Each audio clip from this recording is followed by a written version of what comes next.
once I left academia, I also wondered if I could ever get back, right? Like, would I ever be qualified? Would I ever, I hadn't been publishing, I hadn't been doing research, and I wondered if I would be able to come back.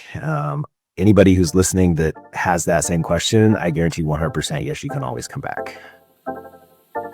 Welcome to the Veterinary Cancer Pioneers Podcast, the show where we delve into groundbreaking work of veterinary professionals who are dedicated to advancing the field of veterinary oncology. I'm your host, Dr. Rachel Venable, and I'm thrilled to embark on this journey with you. This episode is produced and brought to you by Impromed, pioneers in AI-driven precision medicine for veterinary oncology. Impromed's personalized prediction profile helps you make confident treatment decisions for canine lymphoma and leukemia patients by predicting how your patient will respond to multiple chemotherapy protocol options. Learn more at impromedicine.com. That is IMPRI medicine.com. Hello and welcome to the Veterinary Cancer Pioneers Podcast. I'm so excited today to have our guest, Dr. Chad Johannes. He's really worked the spectrum of different oncology jobs. He's gone from practice to academia. And in fact, right now, he is the associate professor and executive director of the Veterinary Teaching Hospital at Colorado State. He also developed the oncology program at Iowa State before that. He was even a medical director at Aratana Therapeutics, and he helped to coordinate the launch of Palladia with Zoetis. And so really excited to hear how much he's done, all the different levels and changes. So really has done so much in oncology. And Dr. Johannes, thank you so much for being with us today. Thank you, Rachel. Thanks for having me. I'm excited to be here and share my experiences. Well, thank you. And like so, you have done so many different things that I would love to hear kind of how you've gone about all those. But to start, I always like to ask people how they got into veterinary medicine or, essentially oncology. Yeah, I guess a long story short, I grew up in small town Nebraska and raised rabbits. My family showed rabbits for probably most of my elementary school through vet school. I probably knew in high school that I wanted to be a veterinarian. Probably early on in vet school, knew I wanted to be a specialist, didn't know what route to go.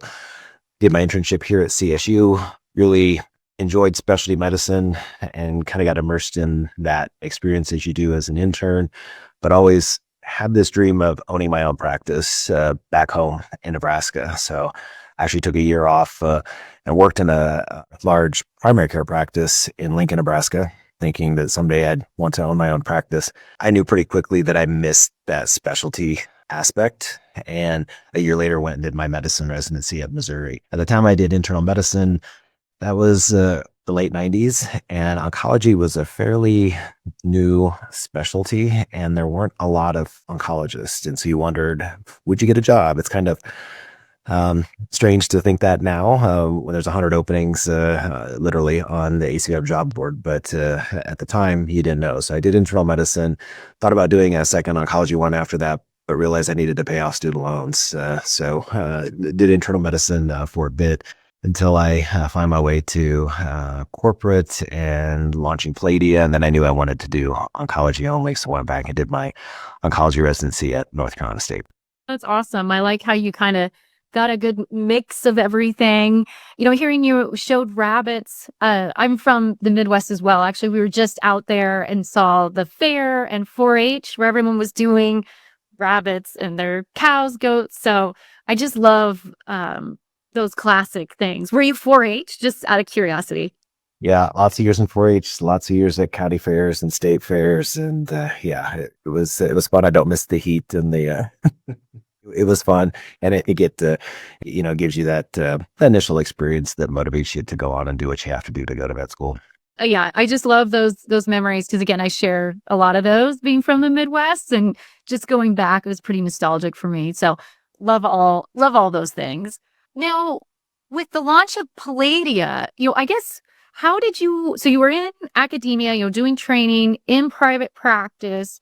What made you go to industry? Or I guess maybe my real question is for people who maybe are getting tired in clinics or just wanting something different, how did you make that step, or what would you recommend for those people?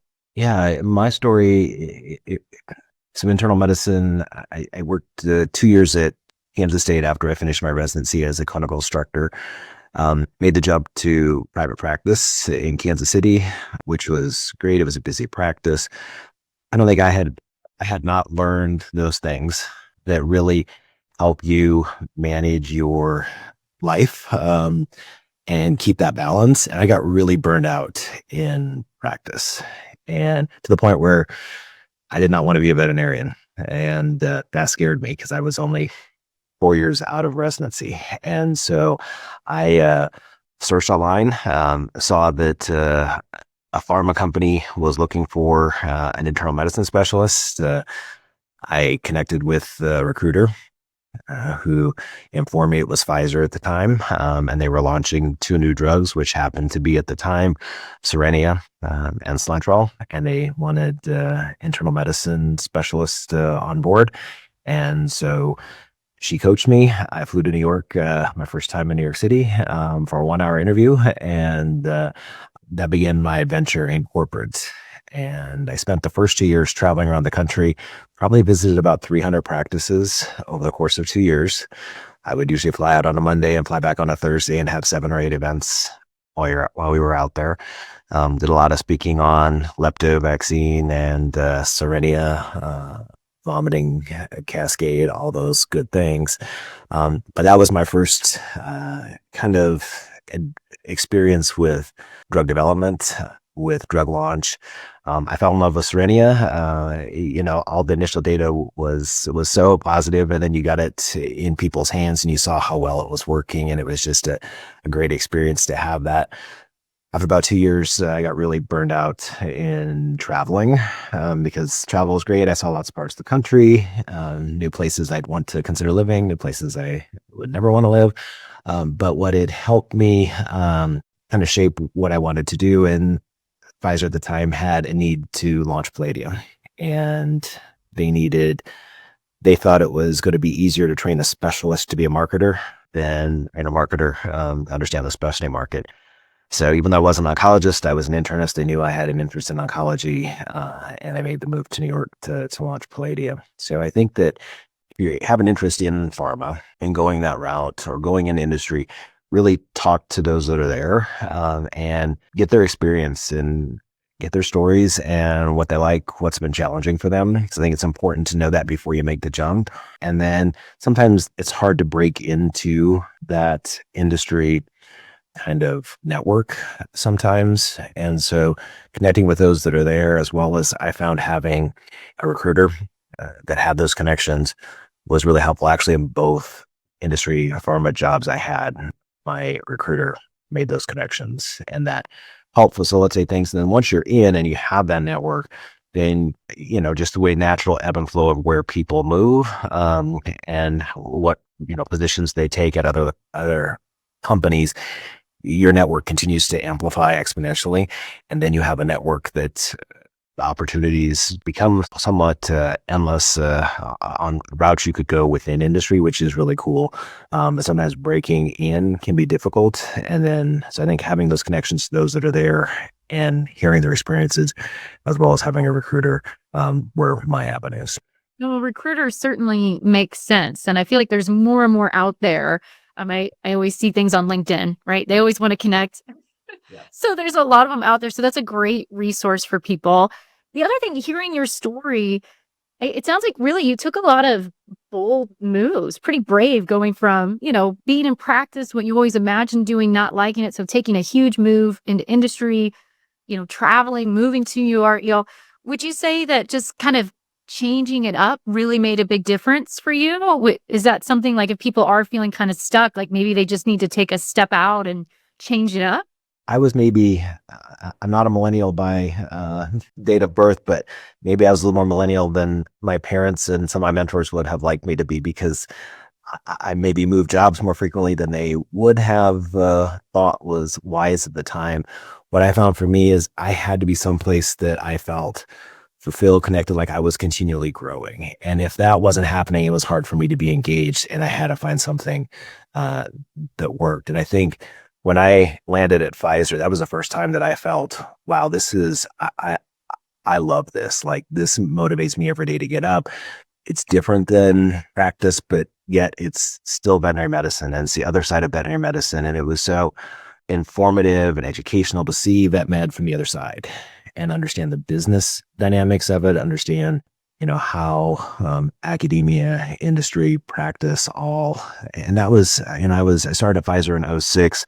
That was the time kind of the corporatization of vet med was happening. So there were a lot of things kind of in motion at the time. And so I just think that having that experience just really changed who I was as a clinician when I went back to practice. I think I was a different and hopefully better clinician.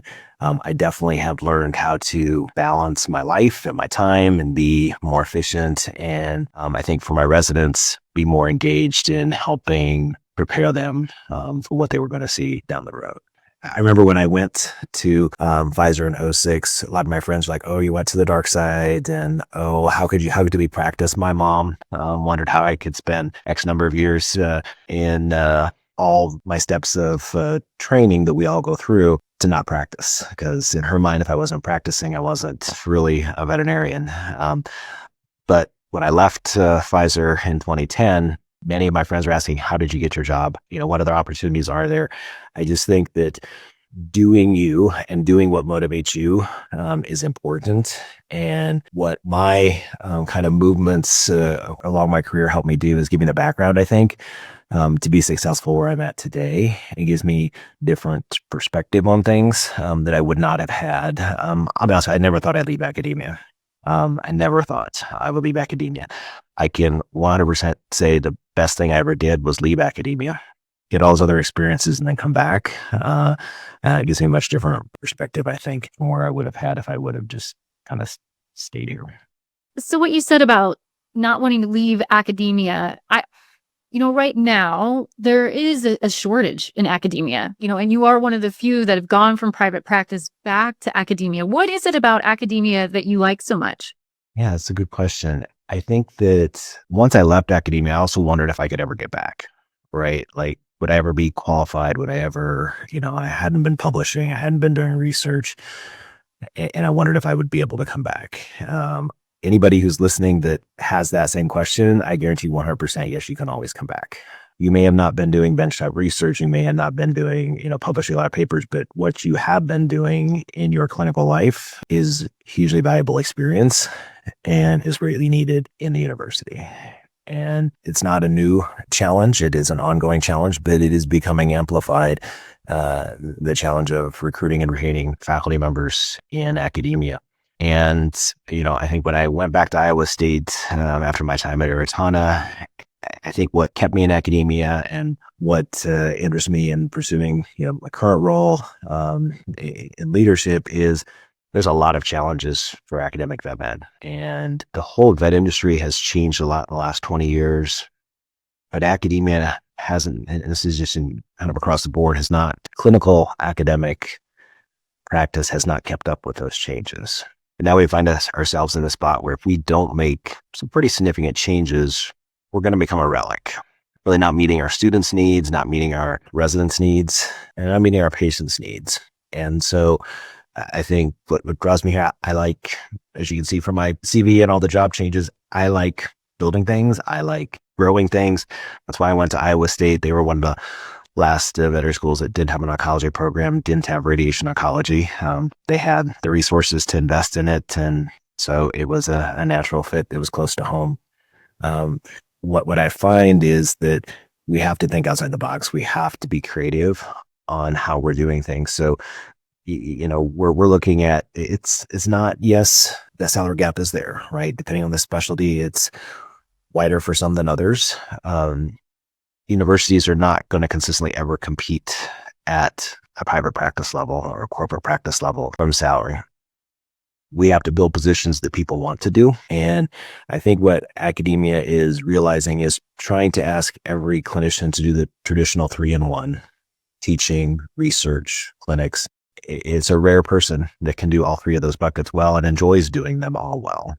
And so tailoring positions that, if someone wants to be high clinical, let's build them clinical only roles. If someone wants to do heavy research and teaching, let's build those roles. And that's really what we're have started to do here at CSU, is just build those roles to match the individual's, interest. And so we have, I have clinicians that work part-time at regional specialty practices here in Colorado. We even have shared appointments with some of our corporate partners. Building those flexible positions also from a scheduling perspective, kind of a bit blowing up the traditional model, even with academics, that a week on clinics. No, it might be 2 days on clinics this week, 3 days the next, none the following week. Just being flexible in scheduling. All of those levels are important. And then, yes, we do have to be better about getting salaries closer and narrowing that gap, which I think we are better than we were maybe 5 years ago. But that all of those factors, right? There's the financial part, there's the quality of life part, there's balancing those things that, not many people want to sign up for being on all the committees that faculty are sometimes asked to be on, and doing, having research tied to their promotion or tied to their, feature, or having to go through the tenure process for those pretty intense 5 or 6 years. And so building those positions that allow them to just come do what they want to do, be on clinics, teach students on clinics, teach residents on clinics, we're finding to be successful in recruiting people back from practice into academia. Well, those certainly, I think really highlight some of the advantages of academia. And I do think it's great that you are being flexible. That's one of the hardest things, I think, for people in general. Probably also the people that have been doing this for a long time. They just don't understand, well, why doesn't the next generation just do what I did, So, like you were talking about your parents, mine the same way. My mom was always so confused because I was in school for so long. She kept being like, so are you done? Like, I don't understand. Like, when are you going to start making money? Like, that was really what I think she was a bit worried about. But I do think this is great that you're thinking outside the box, that you guys are trying to work with people. I know you've written about different trends in veterinary oncology or just veterinary medicine over the last 20 years or so. What do you think, we just talked about academia, but some of the other impactful trends that you're seeing that's affecting us? Especially, with regard to oncology and the industry, the trends I see, some are very positive, some are concerning. I think the ones that concern me the most is probably just the cost trends, right? And that's across the veterinary industry, but in specialty medicine in particular, our annual inflation for veterinary medicine, especially vet medicine, is higher than the consumer index, right? And that's been for a number of years. And I think the other thing that's also challenging for veterinary medicine, and I think oncologists, we have to kind of be truthful with ourselves, outcomes haven't changed significantly for many of the common cancers we treat, right? Lymphoma, osteosarcoma. Yes, there's new therapeutics, and yes, there has been some movement, but all said and done, hasn't been a lot of movement in life expectancy with CHOP, with osteosarcoma. Yet the cost of that treatment has gone up significantly. And so there's more oncologists now, right? Obviously, every year we produce about 35 oncologists. There's about 600 ACVM boarded oncologists in the world now. And so access to care from an ability to have a specialist in your region has increased, yet the cost escalation has narrowed the access to care for those that are, able to afford that care. And so I think that's the challenge for specialty medicine, particularly oncology, is how do we continue to increase access to care and balance that with all the financial, kind of obligations and pressures that we all have from a practice standpoint, and balance that. I think that's probably the biggest challenge facing veterinary oncology right now. I agree. I do think it's a huge challenge. I think, always trying to encourage people to get pet insurance. I'm not really sure why that hasn't taken off as much as it has. I'm not in business, so I don't really know. Do you know? Have you heard anything about why there's not a better uptake? I can't think of the right word, but why more people aren't getting pet insurance? Yeah, I think that's been one of the more interesting things to watch over the last 10 years. I remember 10 years ago when I was at Aratana and we had the monoclonal antibodies for lymphoma at the time, which ended up not being successful. But at the time, our thought was, okay, how do we get this? What's going to be an add-on to the current therapy? So it's going to be an additional cost. how do we get clients to afford that? And can we know it's not going to be an immediate fix, but can we get more people, at the puppy stage on insurance, those kinds of things? And had a lot of conversations with the big players in pet insurance. And, many of them kind of developed their own sales force in essence. They had sales reps that were going out trying to promote, primary care doctors in particular, having those conversations when new puppies come in. This is the advantage of having it.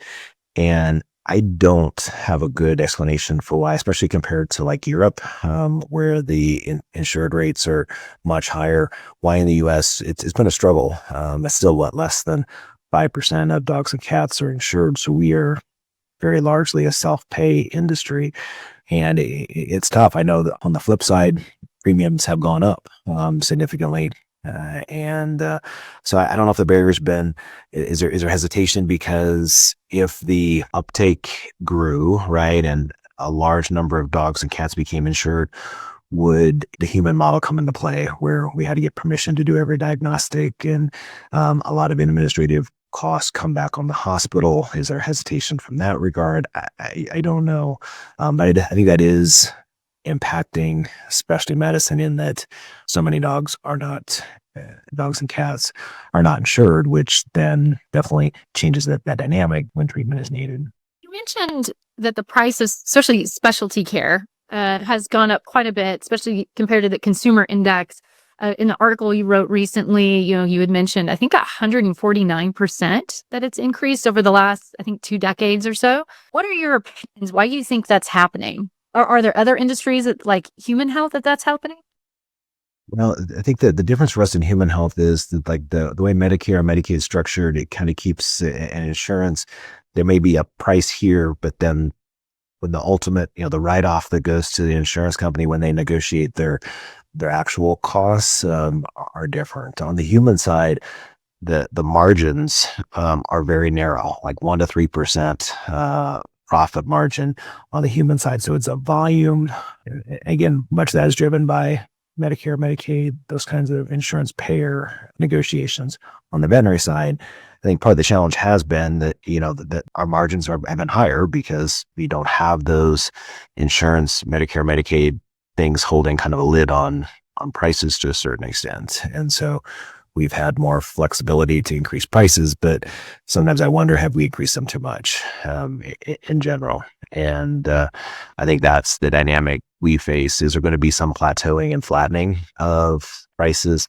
I think that's inevitable, especially the way the economy is trending currently. And we're seeing that, right? Caseloads going, kind of trending back down just a little bit. I think things are kind of maybe right size. We also had the COVID effect, post-COVID, the jump in caseload, and now we're kind of right sizing after that. So I think there's a lot of things moving in the industry, and the specialty dynamics are, in oncology. I think the other challenge is before we had any drugs that had gone through the either FDA or USDA process for approval in our species, we were using human generics, which for the most part were pretty inexpensive. Sometimes there were manufacturing shortages, et cetera, that would drive up the cost, but in general, pretty inexpensive generics that then we could mark up and still make a pretty good profit on. As more drugs come out designed for our species, that's great. But there's an investment that companies make in bringing those to market, and they have to recoup those. And so those drugs are no longer generic priced. And so veterinarians and the veterinary industry has had to learn how to price those. Probably putting the standard 3-4x markup not going to work when that drug is, not generic priced. And so kind of being willing to margin price or being willing to be flexible in pricing is still realizing that you're going to make a significant profit on it. It's just not your traditional 3x. And I think sometimes it's been challenging for the specialty markets to adjust to some of those approved or licensed drugs, which is particularly challenging for oncologists when, a new drug at the time like Palladia comes out, or Synovia, Gilbatmab. We have those new therapeutics coming out. But depending on where they're priced and how frequently we have to give them, especially if they're an add-on, I think that's what we're seeing. That it's interesting. I remember when I was doing market research for Aratana 10 years ago, kind of the cap that many clients that were specialty clients said they would spend on their pet was $15,000. The survey I did for ACBIM last year of our ACVM oncology colleagues, I think we had 125 respondents. I asked what was kind of the ballpark cap that clients would spend, and the most common response was 10 to 15,000. So my concern is that clients kind of cap on what they're willing to spend in a specialty market hasn't changed, but the cost of our treatments has significantly changed. And so any new therapeutic that comes out that's an add-on to what we're already doing is going to be a challenge unless it can reduce the amount of chemo or other treatments that we need to give or replace those treatments. It's going to be hard to slot in an add-on to our current kind of expensive treatment. I've also seen sometimes the frustration with the always a certain markup, right? Like you mentioned the 3 times markup. And I think it does take some education. I feel like there is sort of this mental block where a lot of vet clinics feel like no matter what, they have to mark it up that much. Because I've ran into that with certain diagnostics that are a lot more expensive. It's like, no, we don't. If we mark it up 3 times, no one's going to be able to do it. But we could still, with what it's involved, you don't need to mark it up that much, and you can still make a profit. And so I do really feel like it's just education across the board. Is that what you think, or do you think there's other ways to help change sort of this paradigm? Yeah, I think it's probably going to be from multiple angles, right? I think there's also from the industry side, right? Yes, the company has made this much investment in a drug, and this is what their pricing research shows that they probably need to price it at. But then I think they also have to take a deep look at the market and really talk to oncologists and say, okay, our client's going to spend this. Is the efficacy that it's providing and the side effect profile, is that really going to bring the value that you think your drug is going to bring to the market? And I think being realistic and receptive to that feedback is important. And then from the oncologist perspective, I think it's important for us to work with our management if we're not the ones making the decisions, and really be proactive with our management on helping them understand. And also, like oncology, it's not a one-time visit usually, right? These clients are coming in for multiple treatments, so you kind of look at the big picture, right? What's the cost that client's going to spend over the lifetime of that dog or cat versus that one individual treatment, and why it's important to, price it so that, yes, we're still covering expenses and we're generating revenue and profit. And we're also setting that client up that they're going to be able to afford that within a self-paced system. So I think it takes really all players to be successful, but also takes a lot of work and a lot of communication. And I think that's sometimes the challenge when a new drug comes out, is that not everybody has the time to navigate those within their practice. And so things fall by the wayside, and then they don't get incorporated or maybe used as much as they otherwise could. And anytime a new drug's out there, if it's not quickly uptaken within the first 1 to 2 years, it's hard to get it to move. Yeah, I agree. And the other thing I think a lot of people don't really know is, how much does it typically cost to get a drug to the market, right? Like, I think often we just don't realize how much investment these companies have had to make. What would you say on average they're usually having to spend? Yeah, the average, there's not a lot of literature on this because some, depending on the size of the company, they may not need to disclose these. But probably for an FDA drug, you're probably looking in the 20 to 25 million range these days. USDA may be a little less, but it's a significant investment. And some of that depends on also, depending on like some of the immunotherapeutics, the manufacturing process can be a little more involved and a little more expensive. And so the API or the drug production costs can be high as well. And so all of those things factor into that price. And then I think, we talk about access to care. And I think that one thing both oncologists and then companies are developing drugs, we don't have numbers, but we know that most dogs that have cancer never see an oncologist. So how do we prepare and have our primary care colleagues comfortable and have them armed with tools to treat some of these commonly seen cancers that aren't going to find their way to an oncologist? And that's always hard to, usually in the oncology world, minimal side effects and high efficacy don't go together. And so that's the challenge. How do you find that balance with a drug that has reasonable efficacy towards whatever cancer we're looking at, manageable side effects, and a cost, pricing profile that's going to be workable in primary care. I think that's the trifecta. If you want a blockbuster drug in veterinary oncology, is getting a drug for a common cancer that has reasonable side effect profile, reasonable efficacy, and reasonable price. I'm not sure it can be done, but that's what would be, I think, to truly increase access to care. I think that's what's needed. So you envision it more of the products and treatments out there. Do you have any other thoughts on how to help increase access to care or working with general practitioners?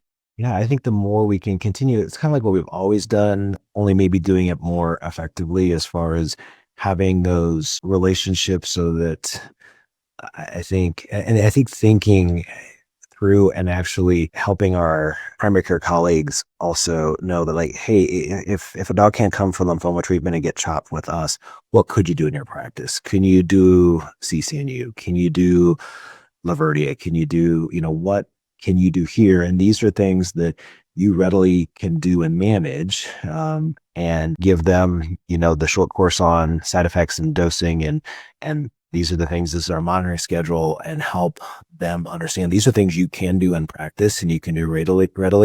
Palladia now, we know Palladia dosing, we know Palladia side effects.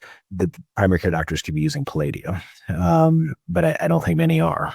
And so helping give them the comfort and the confidence to be able to use it, I think is probably the best thing we can do to truly increase access to oncology care for majority of pets. I certainly agree. That's a lot of what I do with my consulting work is trying to help because there's so many clients, even financial, but sometimes it's distance or they just can't get in. There's so many barriers really. And so I do think trying to help those vets that are interested and, I feel like the ones that especially are positioned far from a major metropolitan area, like they just have to be more willing to do things, not just oncology, but I'm sure some of the surgeries they end up doing and things would be things that I probably wouldn't want to do, if I was a general vet out there. But I definitely agree. There's got to be a balance, to try to help because I also feel, and you tell me your thoughts, that the pet is no longer just a pet, right? They're not in the backyard that the kids play with at random. Most people see them as family members, or at least clearly the people that I interact with, they see them as family members. And so they're wanting more of that pediatric type care, that they see children get. Is that what you guys are seeing and kind of experiencing at academia as well? Yeah, absolutely. I mean, I think that's particularly oncology in general, right? It's not like we're seeing more cancers than we did 20 years ago, but we're definitely treating a lot more dogs than we did 20 years ago. Pets are family. And pets are living longer because we have a lot better preventative care. And so they're living longer, healthier lives, which is great. And they're living long enough to develop cancer. We also have a lot of breeds that are popular that are unfortunately prone to develop cancer, right? And so for many reasons, we see a lot of cancer. Then when we do, clients have the expectation from a diagnostic and a treatment perspective, like, hey, I want to be able to do what happens to me. He needs a CT, gets a CT, needs radiation treatment, gets radiation treatment.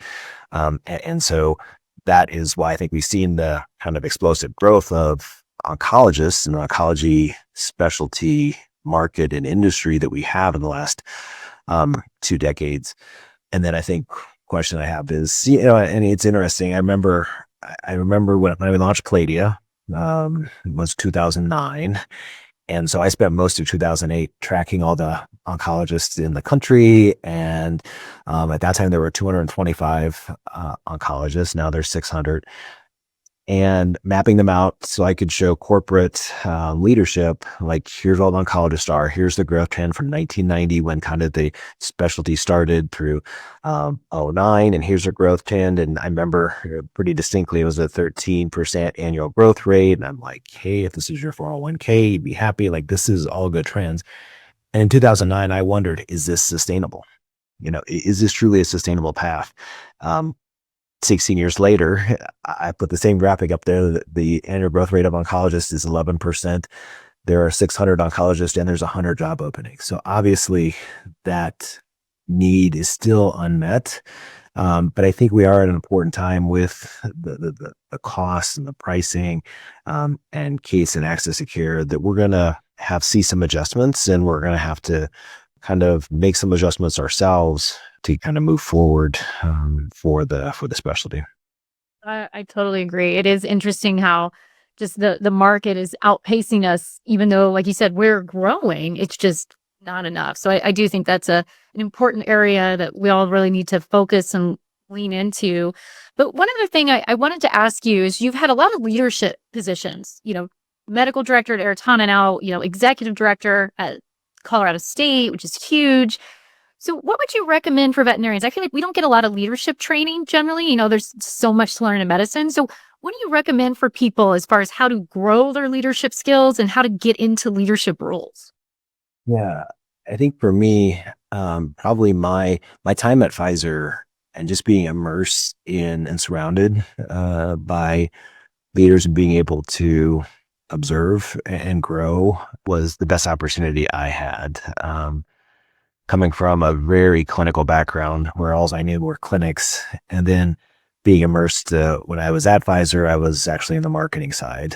And so I was on the marketing team. It was like maybe two veterinarians on the marketing team at the time. And so being surrounded by a lot of business-minded people that knew the veterinary industry really well, because that's what they did, right? And seeing that through the business lens was very eye-opening. And I think seeing that leadership and how they ran a company really helped me kind of forge my leadership. I think I also learned a lot about, through watching Playday, I learned a lot about communications. I learned a lot about managing politics. There, as you can imagine, when you roll out a new drug, there's a lot of politics, and you have to navigate those in order for the drug to be successful. Because there's, okay, do you only give this to oncologists? Do you give it to internists? If you're only going to give it to oncologists, how much are they going to get? Who's going to get it?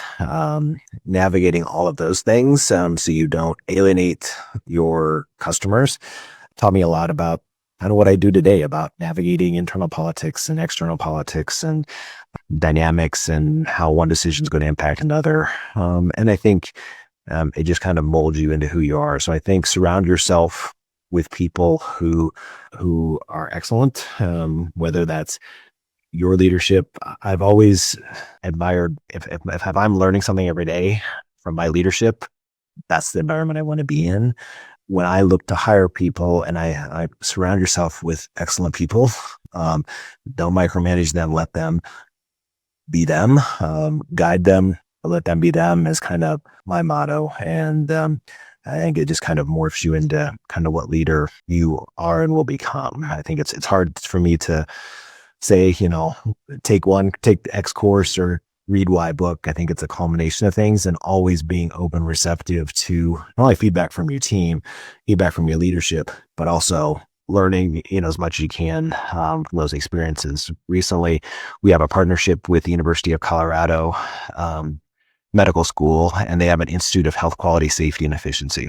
And so we're learning a lot from them on the past several decades of health quality, safety, and improvements that have gone on the human side, how we can adapt that to the veterinary side. I went to a 4-day leadership course, Foundations in Healthcare Leadership, they provide. And for me, it was the most professionally rewarding opportunity I had, and it was all healthcare based. And so much of, even though it was largely but based on in human med, so much of it transcends what we do. And they were so receptive to, it's interesting to be surrounded by an endocrinologist, a dentist, a primary care doctor, ER doctor, and we all have similar challenges and different species, different financial structures, but many of the same challenges. And so for me, doing those things, finding those things that are truly kind of adapted to where you are in your life and can be rewarding is kind of where I try to focus my time and energy. Yeah, that sounds really interesting. That sounds like a great course. And I love how you're always open to learning new things and change, because that's hard. And I think a lot of people, as you get older, you almost feel so busy that you don't want to learn new things. But I do think it is crucial to keep learning and be open to change, which I think it's fantastic. Your career certainly shows that you're definitely open into all those. And kind of speaking of something new and change, are there any emerging technology or research, anything on the cusp that you're excited about? Yeah, in oncology, and probably, not just in oncology, kind of across vet and med, I think it's going to be interesting to see where AI takes us. I think from a clinical perspective, right, how we integrate AI into medical records and efficiencies and those kinds of things, and maybe even, diagnostic decision making, those kind of things. That I know there's a lot to be, to uncover there, but I think that's going to be interesting. I think from oncology specialty side, some of the AI technologies and diagnostics are interesting on some of the diagnostic companies' ability to do AI reads of cytology slides, et cetera. Some of those things that are out there and on the horizon, I think are interesting. 'Cause I think it's going to increase that access to care. Can we get better, more efficient, cost-effective diagnostics in-house for primary care doctors, so they can treat those cases that wouldn't otherwise come to us in-house, and or can get them to us, more efficiently at an earlier stage where we can treat. I think the diagnostic front, there was a time when the therapeutic front was leading the diagnostic front, right? And we had a lot of new therapies on the horizon. I think right now diagnostics are kind of surpassing therapeutics. I think that some of the diagnostic stuff, we don't exactly know what to do with it yet, like how should it be driving therapeutic decisions, and when it drives therapeutics, that might be some of the human generics. What truly is what are the PK/PD of those drugs? Do we really have enough information that we know how to dose them correctly and understand their side effect profile? All those things. It's exciting to have those opportunities and options available. But I think the diagnostic front is probably ahead of the therapeutic front right now on kind of the new horizon. But that said, I think there's a lot of new and interesting therapeutics. I think that immunotherapeutics are probably, we saw it on the human side. I think what we haven't had in veterinary medicine that human oncology had. I remember being in 2009 when we launched Palladia. Sutent on the human side at Pfizer was fairly new on the market. And I remember within Pfizer, the question was, even in human oncology, is it too fragmented, right? Is it too, because you have to get indications for particular types of cancer, oftentimes down multiple treatment arms if other approved drugs are there. And so is there a market in human oncology? And 15 years later, we know that human oncology is driving much of pharma, right? But what we haven't had in vet med that they've had in human oncology is some of those true blockbuster drugs like sunitinib as a small molecule drug, rituximab for monoclonal antibody for lymphoma, Keytruda, right? PD-1. So truly blockbuster. And we have, we have gilbert, we just don't have a lot of data on it yet. So we've had some of those. We just haven't had the data yet that shows that, hey, these are really going to transform how we treat certain cancers and the outcomes that we have. And I think if we can get one of those in veterinary oncology, then that will change the dynamics as well. But I think it is exciting in veterinary oncology that we do have. So we have small biotech, we have larger kind of our traditional pharma companies all engaged in therapeutic development. We have large diagnostic companies, right, that are bringing new things into the oncology space. So that is exciting because if companies are bringing things to market and looking into oncology market, that says that they see potential in the market, which is always a good thing. We are in an exciting time, of oncology. There's so much going on where I feel like even when I first started to go into it, there wasn't a whole lot compared to some of the other specialties. So we're definitely in an exciting area now. And, I just really love this conversation. I feel like we've covered so many things from the different types of practice and academia, private practice, industry, and just all the different trends of things that are going on, access to care, management. And so as we start to wrap up, I always like to ask people, who do you think would be a good guest for this show? Absolutely. I'm not sure exactly who you've had on in the past, but some names that come to mind for me are, I don't know if you've had Cheryl London on, MK Klein, and Nicole Earhart. I think all I see as really transformational within various aspects. Cheryl, from all the research and drug development that she's done. MK, one of the first oncology specialty practice owners, and just her tremendous experience there, being dual boarded, all those things. And then Nicole, from a surgical oncology perspective, being one of the early pioneers in surgical oncology. I think all of them have tremendous experiences that would be great to share. Yeah, those would certainly be all great guests. And Dr. Johannes, I just want to thank you so much for taking time to just share your expertise today. And thank you again for being part of the show. Absolutely. Thanks for having me. Well, that's it for this episode of the Veterinary Cancer Pioneers Podcast. If you enjoyed this episode and gained valuable insight, we would be so grateful if you could share our podcast with your friends and colleagues. And it would be even more wonderful if you want to give us a 5-star rating, positive review, or any kind of feedback on Apple Podcasts or wherever you listen.